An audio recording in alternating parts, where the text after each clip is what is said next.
Osman. I am the founder and the director of the Assyrian Genocide Research Center, which is an international organization. My first question to you is, Turkey has occupied Cyprus for 45 years. Great power countries, including the United States, have failed to pressure Turkey to end this occupation. Under your leadership, as the President of the United States, what will be your first major step to end this occupation of Cyprus? And my second question, many people, and I admire you very much for being our voice and speaking about the Armenian, Assyrian, and Greek genocide of 1950 and the Simele massacre of 1933 in Iraq. As you know, often truth and justice fall victim to the real politics. My question to you is, if elected President of the United States, will you continue to be our voice and use the right terminology, which is genocide, or will you soften your language? Thank you. Thank you. What do you think the answer to that question is? It is an important question, and the reason, unfortunately, why he has to ask this question, right, is because there have been many broken promises by politicians in the past. And I'll tell you why I'm not like any other politician who has made that promise to you and broken it.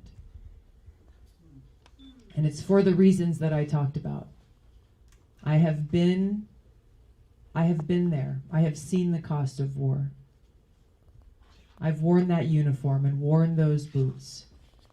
I understand what's at stake. This isn't about playing politics. It's not about pleasing or bending to the will of other countries. My mission is to serve the people of this country, to put the well-being of our people at the forefront. So no, I will not soften my language out of fear of angering Turkey.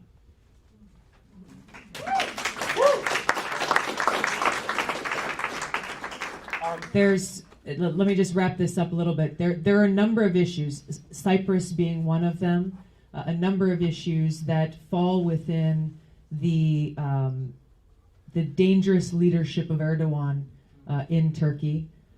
Their support, both direct and indirect, of terrorist groups like ISIS in Syria, their persecution of the Kurds in Syria, who have been our strongest ground force ally fighting against ISIS, and they have done so because leaders in Washington are afraid. They're afraid of how Turkey will react if we hold them to account. That is what needs to change, and to call on them to end their occupation of Cyprus. There's legislation that I think we are reintroducing very soon, just as one example, about not selling the F-35s to Turkey.